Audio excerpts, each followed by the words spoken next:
জীবনে প্রথমবার মোমবাতি জ্বালানো খেলা নিচ্ছি, আর আমি কতগুলো মোমবাতি জ্বালাতে পেরেছি সেটা জানতে হলে পুরো ব্লগটা দেখতে হবে। তো গাইস চলে এসেছি।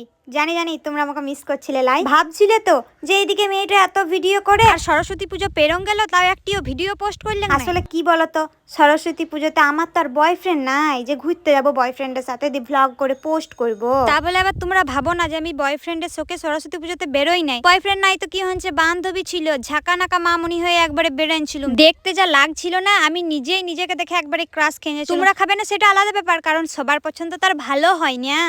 যাই হোক গাইস, একটু মজা করলাম। আসলে সেদিন বান্ধবীদের সাথে থাকতে থাকতে আমি কোনো রকম কোনো ভিডিওই করতে পারি নাই। আর এটা হচ্ছে সরস্বতী পুজোর পরের দিন, তার পরের দিনের ভিডিও। তো আমার পাড়া ছোট ছোট ভাইগালা মিলে সরস্বতী পুজো করেছিল, দিয়ে ওখানেই আমরা খেলার আয়োজন করেছিলাম মোমবাতি জ্বালানো। সেখানে এখন মোমবাতি জ্বালানো হচ্ছে, আর এইদিকে কে খেলা লিনছে, কত টাকা দিনছে না দিনছে এগুলো সব লিখছিল। প্রথমে আমরা ভেবেছিলাম হয়তো বেশি কেউ খেলা লিবে না, আমরা কয়জনই লুবো। আমি জীবনে কোনোদিন মোমবাতি জ্বালানো বলো কোনো খেলাই কোনোদিনে লি না। আসলে আমার খুব লজ্জা লাগতো, খুব ভয় লাগে।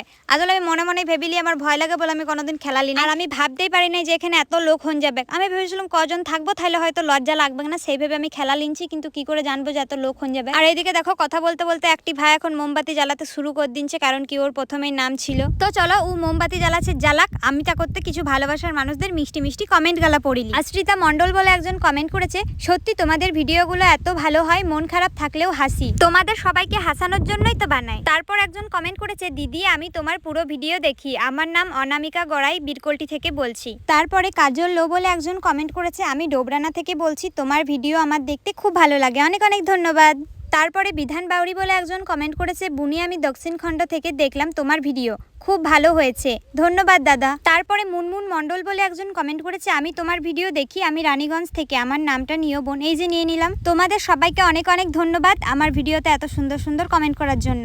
আর এইদিকে দেখো তোমাদের কমেন্ট গালা পড়তে পড়তে আমার পালা চলে আসলো, আর আমি মোমবাতি জ্বালাতে শুরু করে দিচ্ছি। বলো তো আমি কটা মোমবাতি জ্বালাতে পেরেছি? বাবারে বাবা, আমার এত ভয় লাগছিল, হাত পা পুরো কাঁপছিল একদম, জীবনে যেহেতু প্রথমবার। আর এইদিকে দেখো আমার কতটা কপাল খারাপ, জীবনে প্রথমবার মোমবাতি জ্বালানো খেলা লিনছি, আর জ্বালাতে জ্বালাতে পুরো দেশলাই কাঠিরতে আগুন ধরে গেল, আমার হাতে একদম ফোসকা হয়ে গেল। শেষ পর্যন্ত আমি 5টা মোমবাতি জ্বালাতে পেরেছিলাম, কতটা লজ্জার বিষয়। তারপর মোমবাতি জ্বালানো হওয়ার পর আরেকটা খেলা হয়েছিল, সেটা হচ্ছে মিউজিক্যাল বল। সেটা আমরাই ঠিক করেছিলাম, কিন্তু এতজন লোক হঙ্গেছিল, আর আমার এইদিকে বলেইছিলাম যে আমার খুব লজ্জা লাগে আর হাত পা একদম ঠান্ডা হয়ে যায়, ভয়ে কাঁপে। সেই জন্য আমি আর মিউজিক্যাল বল খেলি নাই, আমার বান্ধবীকে দিয়ে খেলা করাইছিলাম, আমার বান্ধবী আমার বদলে খেলেছিল। তো যাই হোক, আমার মতন ভিতুর ডিম মনে হয় পৃথিবীতে আর দুটো নাই। তো আজকের ব্লগটা আমি এখানেই শেষ করছি। আচ্ছা, তোমাদের পাড়াতেও কি সরস্বতী পুজোর সময় এরকম খেলা হয়? হলে কমেন্ট করে অবশ্যই জানাবে। আর এই ভিডিওটা কারা কারা শেষ পর্যন্ত দেখলে আর কোথা থেকে দেখছো সেটাও অবশ্যই কমেন্ট করে জানাবে, তাহলে নেক্সট ভিডিওতে তোমাদের নাম গালা বলবো। তো চলো বাই।